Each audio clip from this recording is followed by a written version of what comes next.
Welcome back, my friends, for another episode of MES podcast. It's your Uncle John here with Baby Booga. We've got another episode of everyone's favorite football podcast. In today's episode, we're going to be breaking down the performance from 10-man Barcelona, giving it all to get that 1-0 victory against Benfica. We'll do a full match review there. We're going to preview the second leg. We'll also take a look at our upcoming La Liga fixture against Atletico Madrid, and then we'll see what else pops up during the conversation.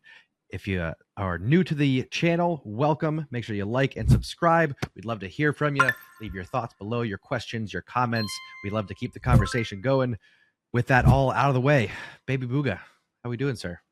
I'm doing good. Two things. First of all, like, subscribe, so I can buy an alarm that sprays water, so I can wake up early to do these recordings. This guy over here.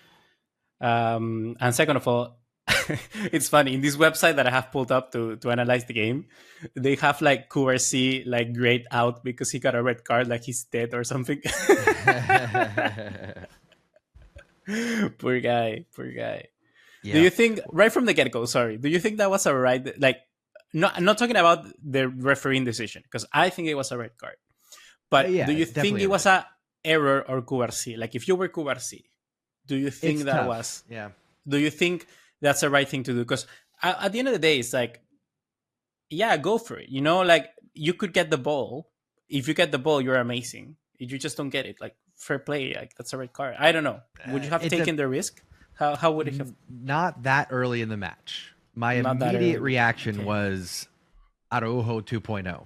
Here we go again. Thankfully, Barcelona put in, I think, the performance of the season, and we got the victory. But immediately when it happened, I thought it's way too early in the match for that. Like, I don't want to discourage the mentality of going for it, but you have to be mindful of where you are in the match. And that early on, to go down 10 men, I would have rather seen Cubarsi be a bit more conservative there. Even if we concede a goal, it's early enough that we should be able to come back in that. So I would have trusted my offense with that. If we're up 1-0 and it's 75th minute or later, do it. You got to go for that. Take the risk. You know, take the red card if you need to. But because it was early, because it was 0-0, I think Cubarsi got a little bit fortunate there that we got the win, so that he doesn't have to suffer the same fate that Araujo did versus PSG. Sure. I just pulled up the game between PSG and Barcelona last season, was it at? And yeah, it was also in the 29th minute. So only like 8 minutes apart, right? So it was the same situation. And I think it tells you a lot about how this team changed, because when you take a look at it, the only player that we brought in during the season is Dani Olmo. The mentality of this team has changed quite a lot. And I don't know actually whether this was beneficial, but I started to think around the second half that this red card actually, all in all, could have been better for Barcelona, because it's like, you know, we just getting this result in the way that we did it, getting the win, getting the win, it's important. Getting the win is important. The way that we did it, the way we got back into the game, the way that we just put such a solid defense. And I think that Araujo came in and played such a really good game as well. Overall, Szczesny, we're going to talk about him. He was man of the match, absolutely. Yes, 100%. What a guy. What a guy. What a guy. Yeah. We'll what a guy. Friend of the pod. You friend of the pod, indeed. But you mentioned Araujo. I think this was a great opportunity for him to come on, and you can't fully redeem yourself from that PSG red card, but it was his opportunity to come in and do his part for a 10-man Barcelona, and he certainly did. So I definitely want to give some flowers to Araujo there. But man of the match, like you said, it is Szczesny. Yeah. But let's keep on Araujo there. We'll get to him. We'll get to him. Outside of that, I think, obviously Rafinha with the goal, but for me, overall on this match, let me just back up. I'm kind of rambling a little. Overall on this match, at the end of this game, when the final whistle blew, I said, we're going to win Champions League. I'm with Fermin now. Fermin, I don't know if you saw his quote. He said, "I'll see you in the final." I I thought he was a little bit full of himself at first, but after this performance, the mentality, the effort, the lack of mistakes, I think we're going to the Champions League final, and I think we're going to win it. I just want to see a little. I just want to see this against a stronger team. That's all I want to see. I just want to see us beat. That's all I need to see. All I need to see. Away in the Champions League. That's nothing. It's hard. It's nothing to scratch. It's not to just throw away there. Yeah, I know. But I just want to see. It's not Liverpool or I know it's not Real Madrid. You know what I mean? But come on now. I mean, we need to get there to that. We need to get to that. What we talked about yesterday, we need to cross that bridge when we get there. We'll cross that bridge when we get to it. Yeah. But I mean, we are all in it. You know, we have Benfica here next game. We could potentially face Dortmund or Lille. I actually think that Lille might be Dortmund. I do think it's possible. Then it's either Bayern Munich or Inter. We don't know, but yeah, I think it's gonna be interesting set of games. We have to see how they develop. But Barcelona certainly are looking good. We are certainly the favorites, I would say, for most people out there out of this side of the bracket. Sure, for sure. I mean, for sure, yeah. I think there's gonna be some people that would argue Inter. Yeah, Inter or Bayern. I think Bayern, after what they did to Leverkusen, we humped Bayern. We held them down and we humped them, dude. Humped them. No foreplay. No foreplay at all. Just walked in, raw dogged it. Just gave it to him. Why is it what you said? With pound town. Not pound town. Pound. No, pound town, baby. So I don't think listen, only Bayern Munich fans would try to claim that Bayern is a favorite. Inter, I think, have a much better case. Yeah, they're a more organized team, and we have yet to get redemption against them. I know Bayern have a historically better record against us, obviously, but what have you done for me lately? You know? Yeah, the thing is that we're only like one player away from, like, you get an injury to Pedri, you get an injury to Balde, and it doesn't work. You shut your mouth. You shut your dirty mouth. Touch wood. Those things like that. That's what I'm saying. You know, like. But anyhow, I think it's really good what we're doing. I think this game was incredible. I was very, very happy with what we saw, and I was like, it's true what you were saying. This is different. It's one of those games where we normally would have capitalized. It's one of those games where normally we would have ended like. I could see it all over again. You know, like Barcelona, so favorite, everybody talking about us being favorites, and then like bang, we get smashed like 4-0. Yeah, and it's like that could have happened. That absolutely could have happened. Yeah. But legit, like every single player gave 100%. The clip of Pedri just kind of collapsing after the final whistle, I think, really captures the effort that everybody put in. Literally everybody. For me, there's a perfect example of it, and that's when Pedri. I never seen this. I don't know if it normally happens, but when Pedri got mad and started like shouting to Rafinha because Rafinha didn't shoot like on target, and I don't know what went with Rafinha, dude. He had 2 chances to shoot on target and he didn't shoot. And then the hardest one. Yeah, you're absolutely right. I noted in the first half we had plenty of chances, even with being down a man. Second half we had much fewer, which is understandable. You get tired legs and everything, but first half we could have gone up 2-3-0. Yeah, but it was we got the one though. We got the one that we needed. Rafinha was on point on that situation. Yeah, I think it's just a case that he was just being a little bit too unselfish. Yeah, probably. But I like it when Pedri went like, "Dude, just shoot, just shoot." And Rafinha was like, you know what? Yeah, let me just end the game here. And he just shot, and we got the goal. And yeah, I'm really liking what I saw from Barcelona here. It's really good to see a competitive team again. And yeah, man, hats off to Hansi Flick because he's building something here. I'm liking the attitude of the side. I'm still thinking that the one player that for me doesn't really fit, but mainly it could be because of the red card. I thought Dani Olmo in the first half wasn't really the best player. I still think that someone like a Gavi or maybe like a Casado, for a game like this, you just need that extra punch. I'm telling you, Dani Olmo is so much better off the bench. He just is. He comes in with energy. He comes in, I think, having analyzed some of how the game is flowing, how things are unfolding, and he finds space and he changes the game. But when he starts, not to say that he doesn't produce at all, right? Like he's had goals from starting the match, but I think a majority of his goals and assists have come off the bench, and that's his role for me. So I don't know. It'll be interesting to see what happens next season. Yeah, interesting. But that's conversation for the future. Shall we talk about Szczesny? Oh no. One more question. Okay. I'm assuming it's a yes based off of what you just said. But would you have taken Olmo off for Araujo in that situation, or would you have potentially made a different move once that red card happened? Hard to argue against because we got the win, but I was a little bit surprised that Olmo went off. No. I'll tell you who I would have taken off. You were surprised by it then? I was a little bit surprised. Well, I shouldn't say surprised.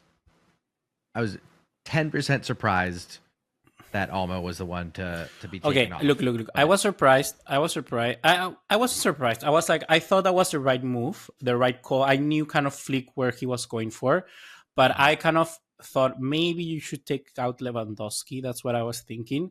That's what I was thinking too. Yeah. But then when we just simply saw when the game developed a little bit more, it would have been the wrong decision to take out Lewandowski because, and I tell you why, and we can have a little bit debate about it because I don't know if your head has changed because my head has changed about it because when I saw the game. So you think he still should have taken out Lewandowski? Again, hard to argue because we got the win.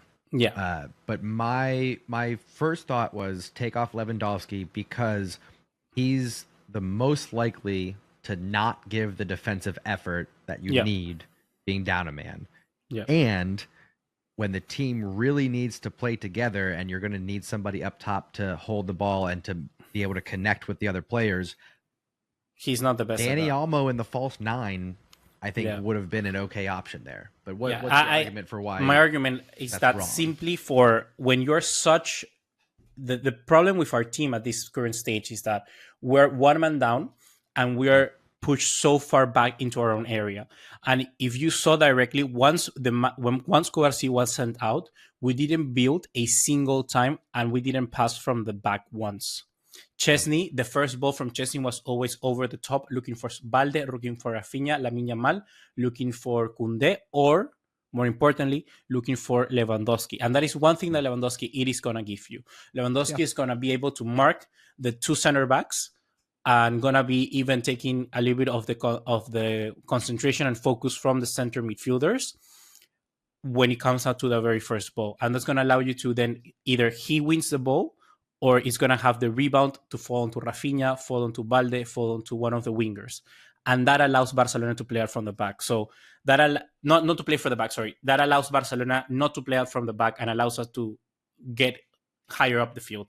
Dani Olmo in a false nine will never do that. Like, I can just be Otamendi and be like, I don't care about this little guy. You know, I don't care. Lewandowski is way more physical. Yeah, and you're right about that. Just about his presence, he attracts much more players and allows us to gain that ground. Because if we are closer to an area, let me tell you that Benfica will have more opportunities. They're going to be knocking on the door. Because Benfica they knock on the door of Barcelona for like 5 minutes at a time, but never really like constantly for like 10, 20 minutes, you know?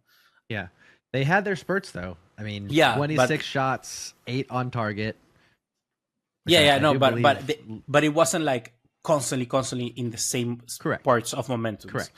And I think that is something that if we would have taken Lewandowski off, maybe Daniel would have given us the control that we needed. But the only way to get out of our area would have been playing up from the back. And I think that would have been the wrong decision.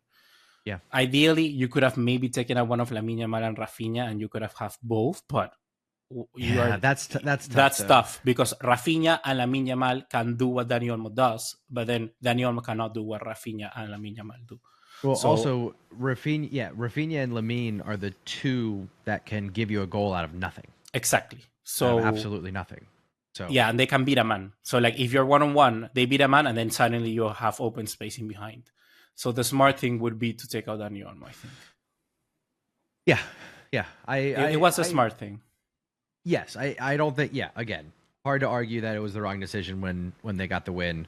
In the moment, I probably would have taken off Lewandowski, but I think you're right. You make a good point tactically with being able to send the ball long, and Lewandowski having some physicality up there to hold off the defenders.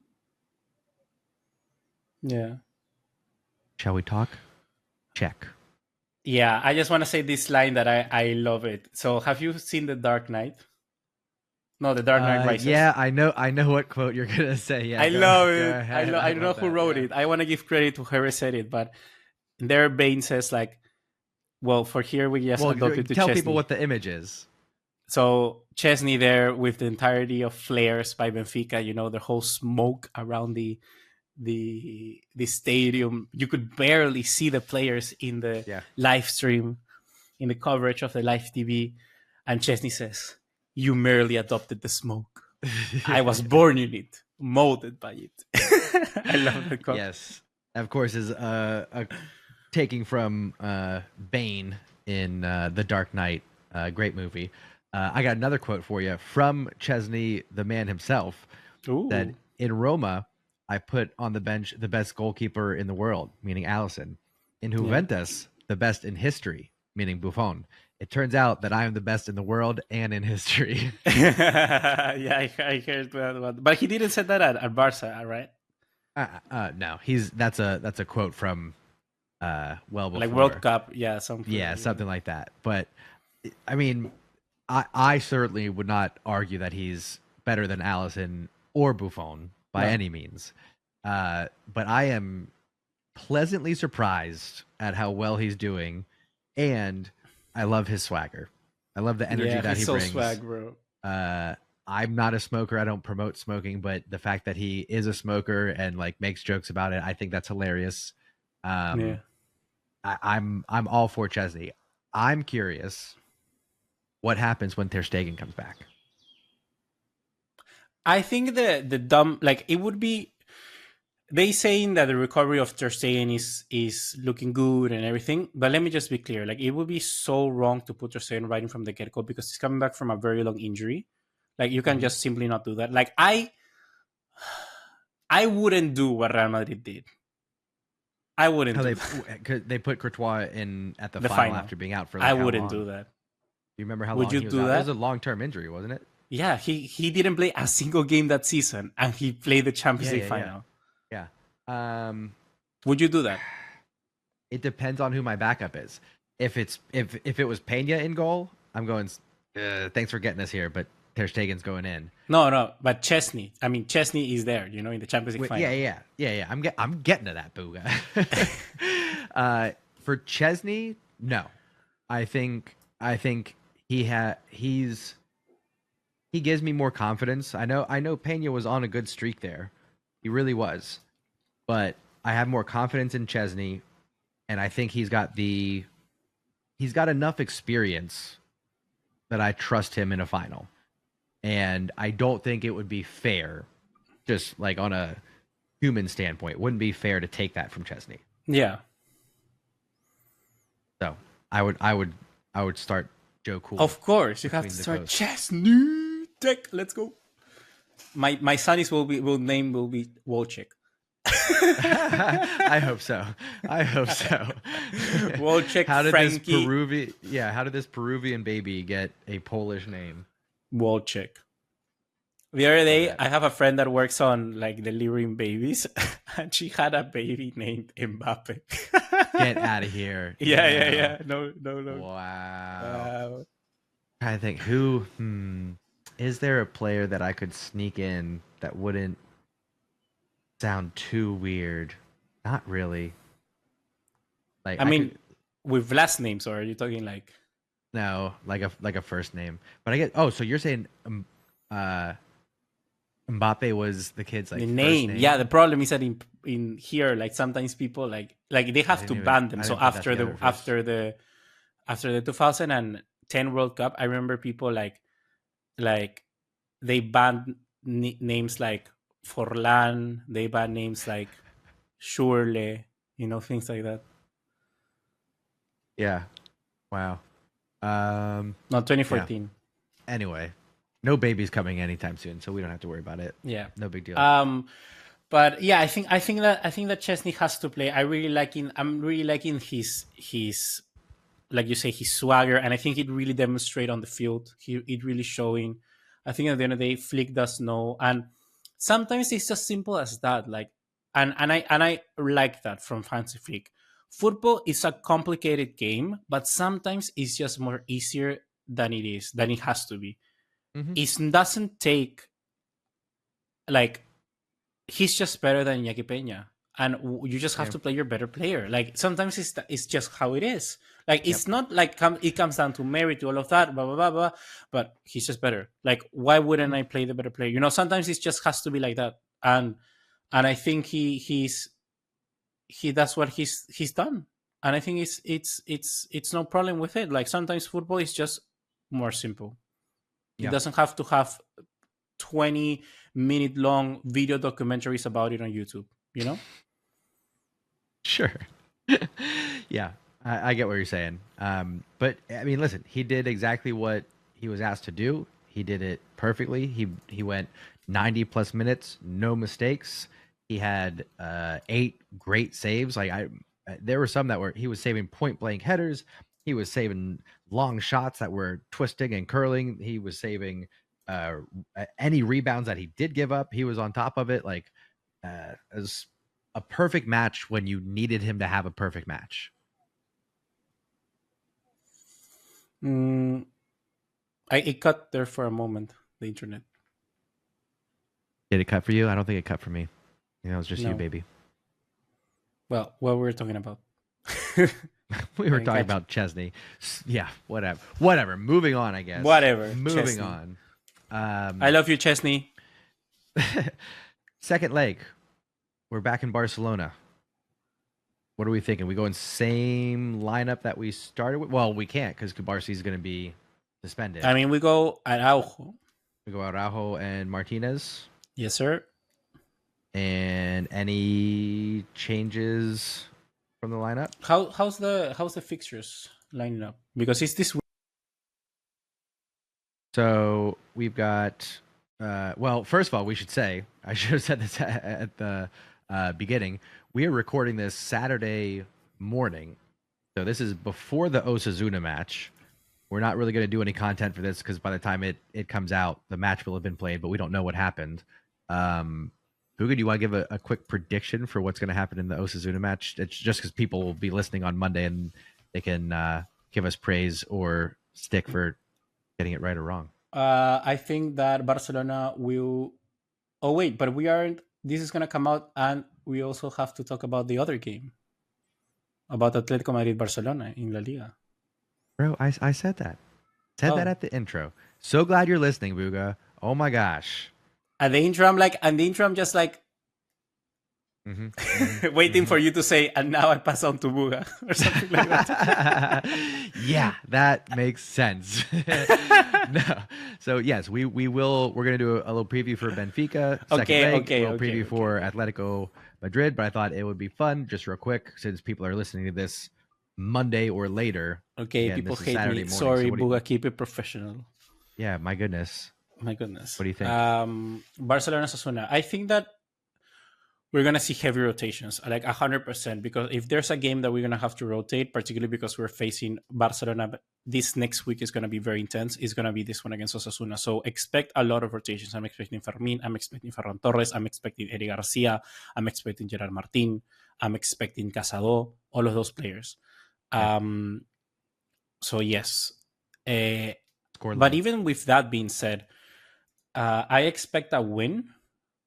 Hopefully, I expect a win from Barcelona against Osasuna. Even though Osasuna are doing relatively well for where they are, 11th in the table. You know what? I think Ferran will score 2 goals. 2-0 victory? 2-0 victory. 2 goals from Ferran. I'm going to say I like 2-0. I like that because I agree with heavy rotations. 2-0. I'm going to say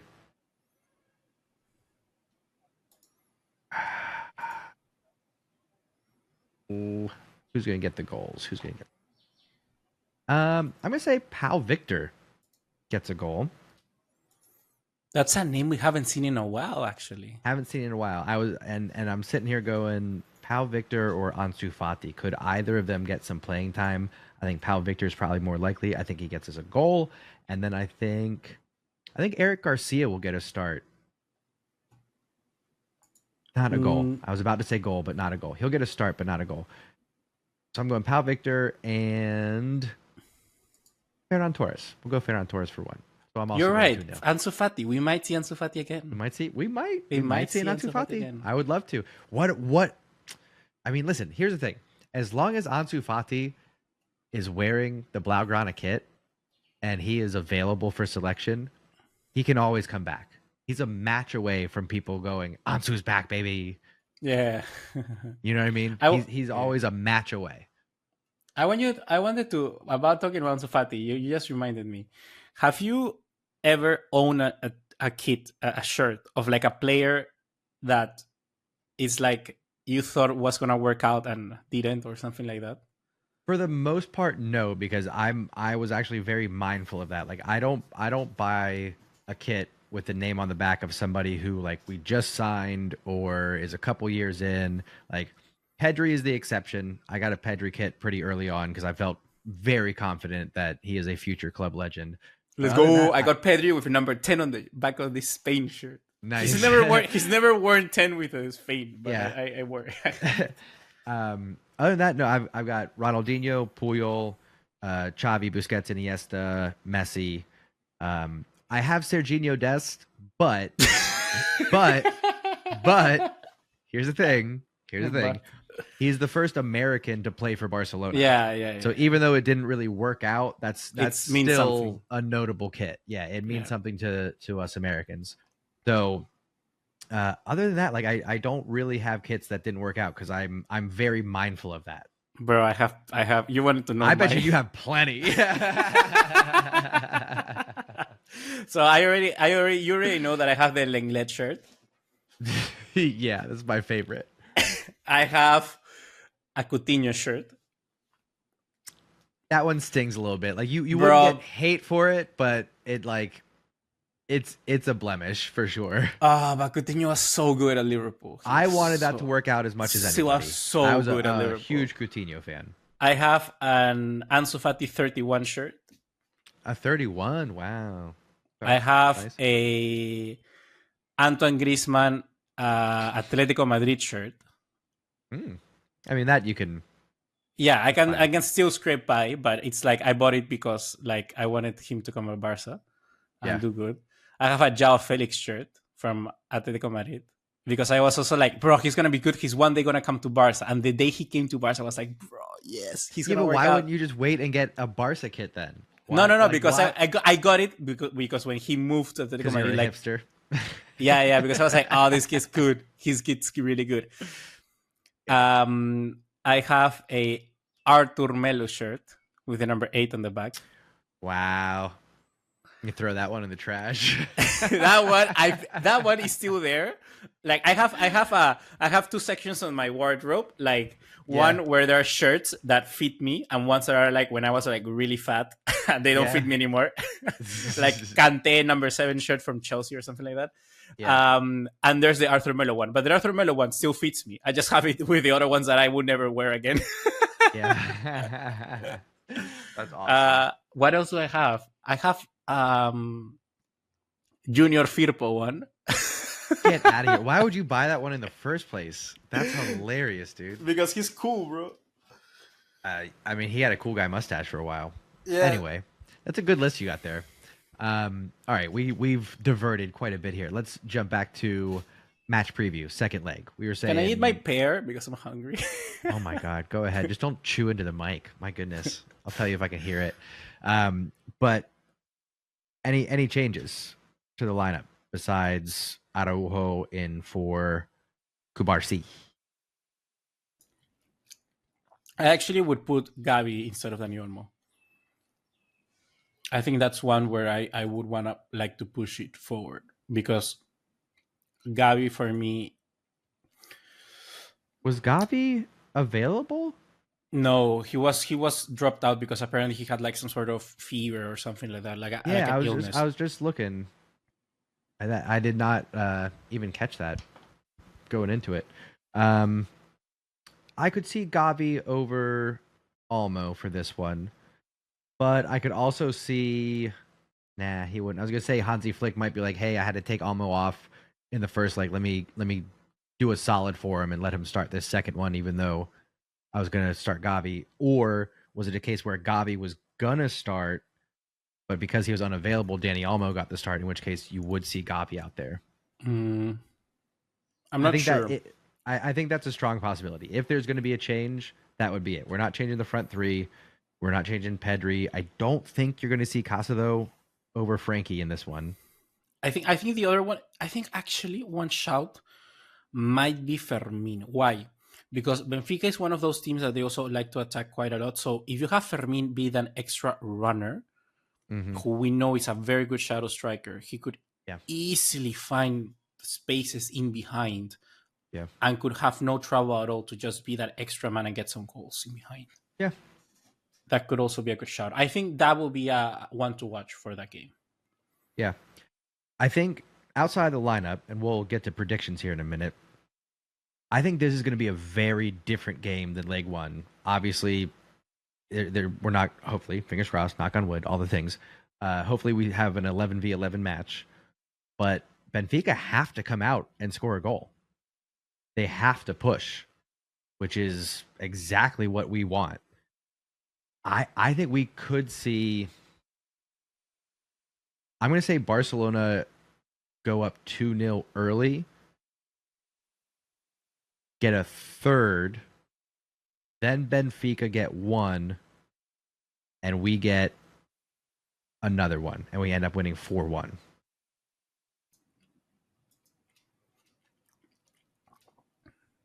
I don't know, bro. I just think it's gonna be.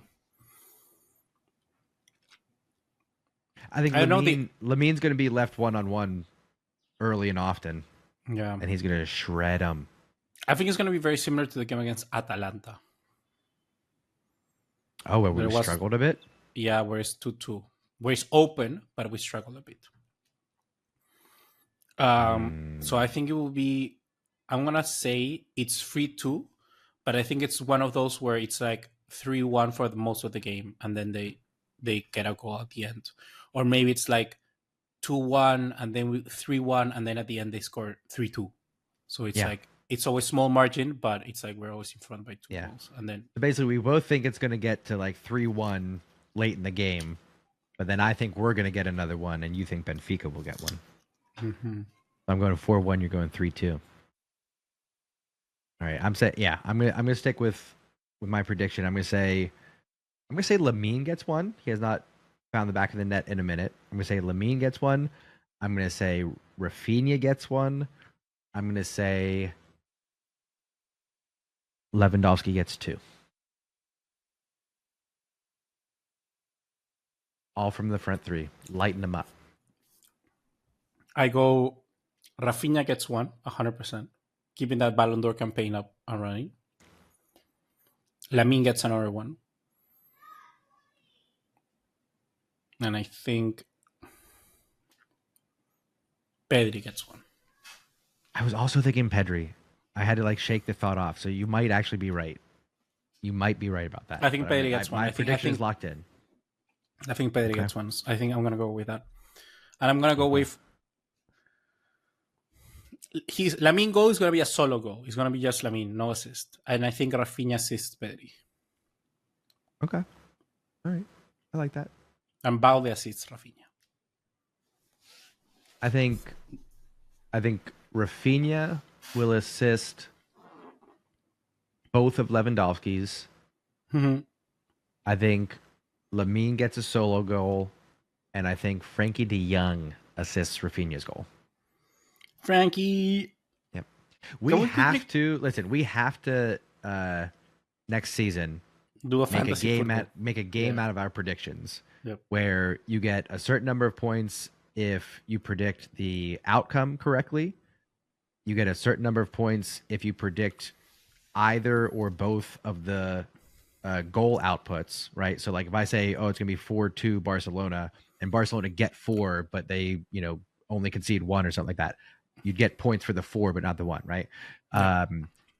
Points for the goal scorers and points for the assisters. Yeah, we all should those do predictions. And then we just keep a tally of our own table. Yeah, we need to do that. Then it has to be an app for that. Probably, maybe. Well, we can build it. ChatGPT. We'll just use ChatGPT to have it program something for us, so we can just easily plop, plop, plop, put that in. Plop. Sure. Yeah. Or if somebody out there listening has a better idea for making that happen, please let us know in the comments. But yeah, we're gonna do that for next season. We should have been doing that this season. Yep. Gosh. Anyway, all right, we got our lineups, we got our predictions in. Let's jump over to Atletico Madrid. Here's my question leading into this one. If Barcelona beat Atletico Madrid coming up in La Liga,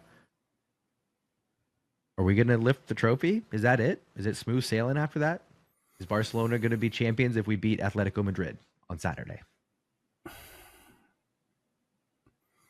I think it's down to, wow.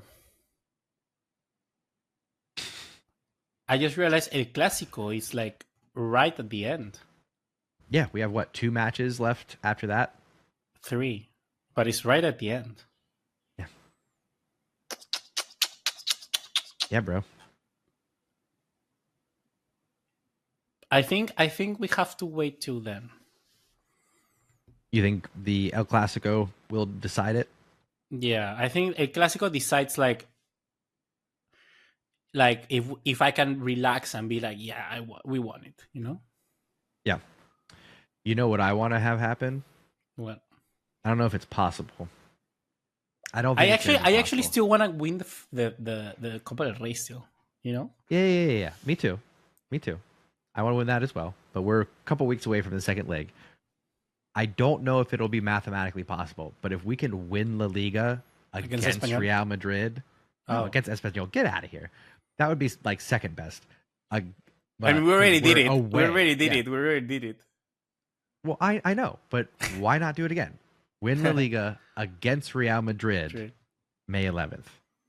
That would be amazing. I think that's possible. If we beat Atletico this Sunday, I said Saturday. My apologies to our audience. We're playing Sunday. If we beat Atletico Sunday, March 16th, I think that all that would have to happen is no, because there's 3 matches left, 9 points on the table. It's not going to happen. We're not going to be 9 points up, unfortunately. That's a bummer. It's not going to happen. No, I was about to go on a tangent. It's too tight. It's too tight. It's too tight. It's too goddamn tight. We're going to have to win. Where's the lubrication? There's a good chance we're going to have to win away to Athletic Club. But hopefully we get it done at home versus Villarreal at least. No, but I think it should be one of those where it's on the last day. Like, we just need one of those. Bro, last day away to Athletic Club.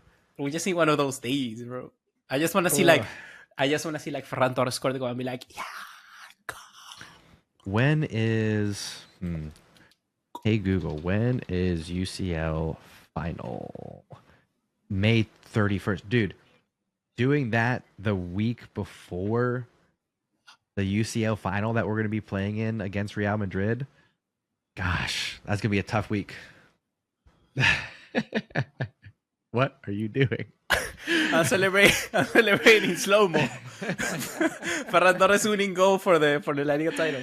All right, I thought maybe you were choking or something. I was going to call your emergency contact. I actually do not know what's Peru like 911. I actually have no idea what we should figure that out. Like, what if you just dropped on camera right now and I'd just be like, well, I don't have any way of alerting anyone in Peru or anybody that knows Booga. Anyway, we'll talk offline about that. Make sure we're safe during these recordings.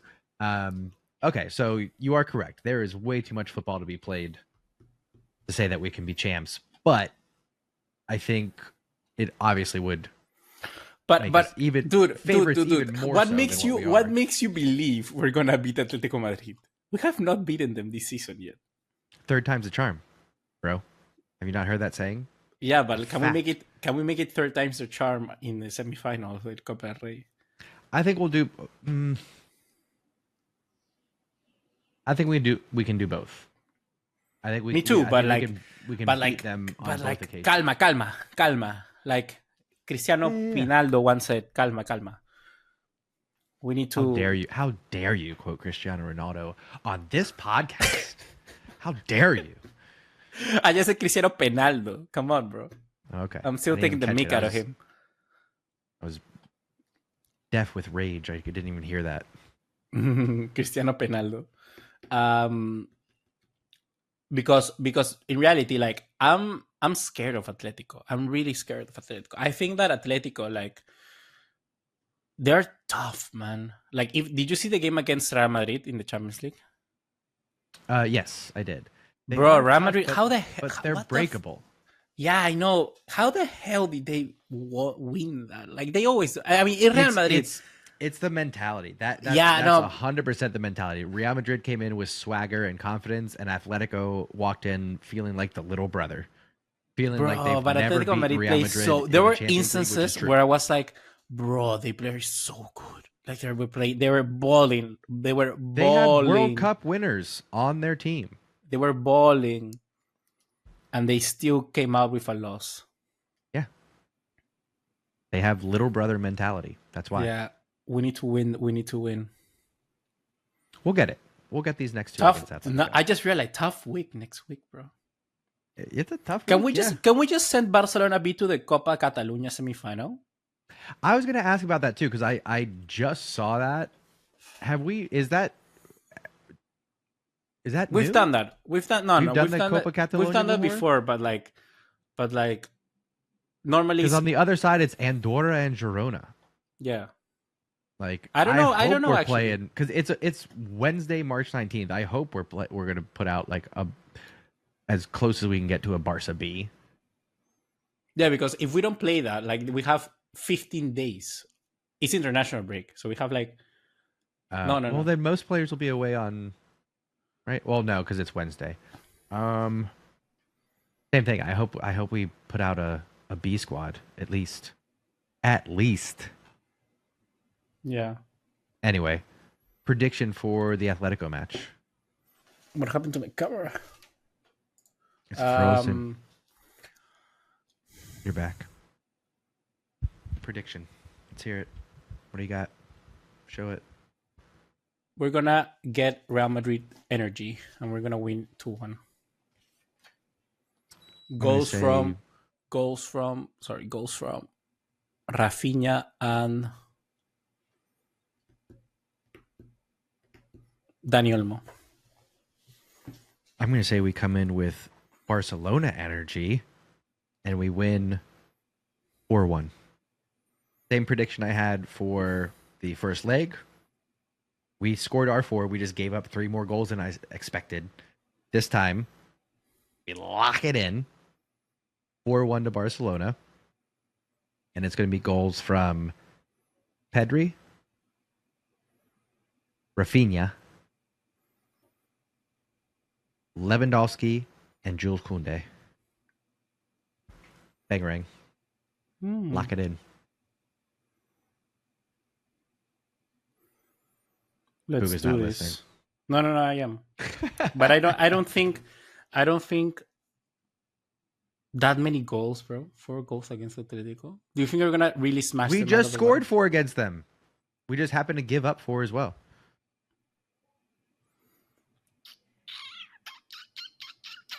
(4-1) Barca. Because Atletico's spirits are going to be broken after another. Whenever I say something stupid, and then whenever I say something, and then you immediately mention my mistake, I always remember about the comment of the guy that called me booger on the comment section. He's gonna go and kind of say, "Oh, the booger again! Oh, damn him! The booger is back. The booger is back." Yeah. Okay. Don't be scared of the comments. It's they fine. Can't hurt you. I know. Yeah. What else? We've been doing a bad job of responding to comments, by the way, I to know. our listeners. We apologize. I am reading them. Me too. Shout out to all my stash squad that has stuck around. Harry, I see you out there. We do appreciate the comments. Keep those coming in. We'll get back to commenting in return. We've been busy boys. Anyway, okay. So we've got our previews. We've got our predictions. Got all the things. I think we wrap it up. Okay. We're gonna enjoy the Osasuna match here in a few hours. Those that are listening will have already watched the match as well. We'll be back next week, and we'll be doing. Look at the fixtures here. We'll recap the second leg of Champions League. Well, maybe we'll do a deeper dive into the bracket after that, because we did a quick run through. So maybe we'll do a deeper dive. But other than that, recapping Benfica, recapping Atletico Madrid, and we move on. That'll do it, folks. Thanks for listening. You made it all the way to the end. Congratulations. Make sure you drop a like, show us some love, leave your comments down below, your questions, your thoughts, your opinions. We'd love to hear from you. Other than that, we'll see you next Monday right here on the MSK podcast channel. See you, friends.